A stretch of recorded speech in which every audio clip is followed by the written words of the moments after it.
I'm gonna do a quick update video on the Silverado build. The last update I did was I had all this cut out. I think I had this tube just setting into place. I might not even had that. I might have just had it cut out. But now I have this tube welded in. Have the frame tied in as well to keep it from twisting, as well as this one. It's tied in, welded in on the inside all the way around, welded all the way around here, plated the frame right here, tied it into the C-notch, re-welded the C-notch in, ground out all the weld that was in that because it was just god-awful weld. As well on this side I did. Re-welded it. Got the tank all just, it's kind of just stitched welded together, tack welded together pretty much. You see kind of right there, but it's not finished out yet. But that's where it's going to be at. It's 1/2 inch between this tube and the back of the tank, and that is about, I don't know, 5 inches or so. I think it's 5 inches from the center of this tube to the back of the frame. So you can guess on that. It's 2-inch tube, 6.5 inches from the back of the frame to the tank. But it's gonna have mounts that weld onto the frame on the inside right in here that come out, and then it has mounts that are welding onto the tank that'll come out. 4 bolts total. It's made to where you can pick it up, slide it forward, drop it straight out of the bottom. And then I'm going to be reusing the factory sending unit and pump. Well, not a factory pump, it's a bigger pump than factory, but it's still the factory sending unit and stuff. And then the filler neck hole is going to be right here. I'm just going to get a weld-on filler neck from Amazon, a 2-inch filler neck. It'll go right here, cut a hole in the bed, put a little lid on it or something. But the front 4-link mount, or the lower front 4-link mount, is just tack welded on. That's what it's going to look like. Almost the same, almost the right angle that it's going to be.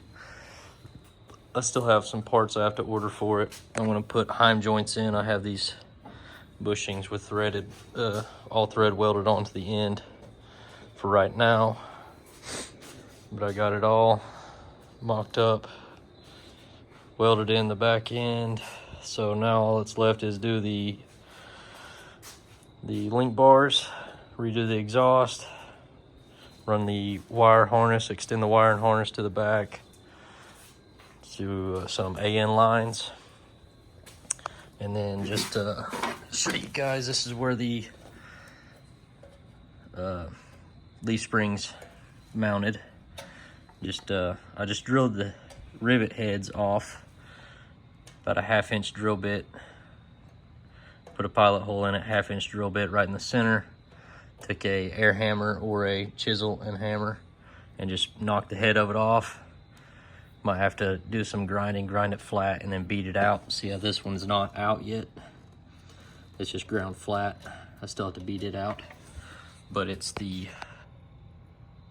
that plate right there is tied into it, so it goes up into the frame and comes back down, and the rivets come through the back. That top hole right there, a rivet comes through and ties it all together. So I'm going to be cutting all that out and replating the frame right there, because I don't want this part to twist any, because that's where the lower 4-link arm or link bar mounts.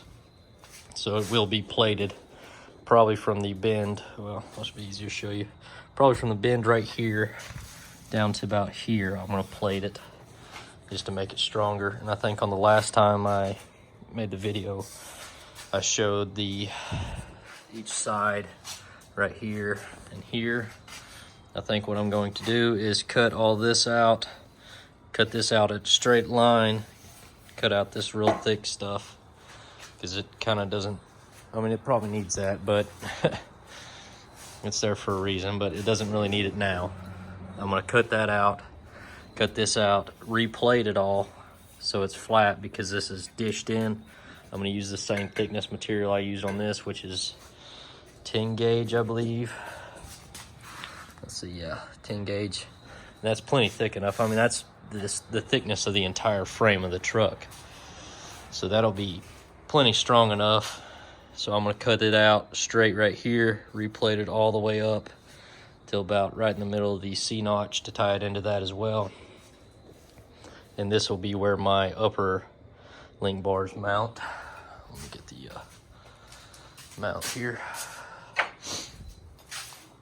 So this is the upper link bar mount, and it will go onto the frame right in here like this, but you can see why I need to make it straight or replate the frame and make it flat, because that's not gonna work with it, you know, big gap in it. It's kind of stupid how they did that.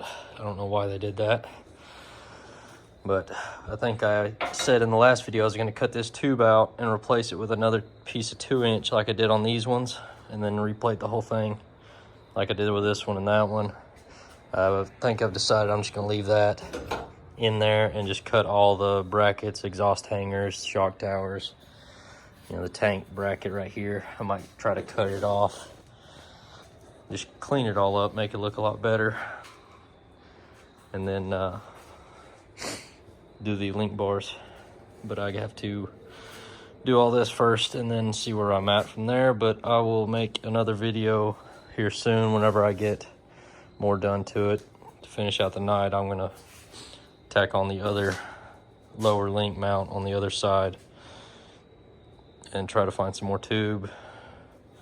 This is a pretty thick wall tube as well, so that length is it's quite long, but with it being a thicker tube, I'm not real worried about it bending when the axle wraps or twists, or tries to twist anyways. But and then let's see, what else was I going to do on the last one? I think I said on the last video I was going to mount the shocks to this tube, but I've decided I'm not going to do that because it was just too much of a hassle to try to figure out where it's all going to go without even having the shocks here yet, because I don't know, you know, what length I need yet. But with putting them over here, the lower link bars over here, and the shock tower mounts, or the shock mounts, are on the axle, I guess you could say, or the lower link bar axle mount, whatever. This shock tab will go right here, like you see on many other truck builds that have a 4-link conversion or a 4-bar conversion with a panhard bar. I'm not doing a panhard bar because I'm doing a triangulated 4-link. But I'm just going to put it right here. And I was kind of worried that my radials would hit, because I'm running a 315 60/15 on the rear of this truck for a radial drag tire, pretty much. And I was worried about it hitting the shock tower and the coilover, but I put the tire on and I checked it all, measured it, held that up there, and it has a good 2 inches of clearance, so that'll be plenty. I mean, it can't really go anywhere, it can't move to where it needs to, or it would need to move to hit the coilover, the shock tower. But anyways, I'm gonna get back to work, get this thing somewhat finished, or closer to being done. And yeah, if you have any questions, any concerns or anything, any input on how or why, or any better way of doing things, please just let me know in the comments or something. That'd be much appreciated. But anyways, I'll get back to work here now. Thanks for watching.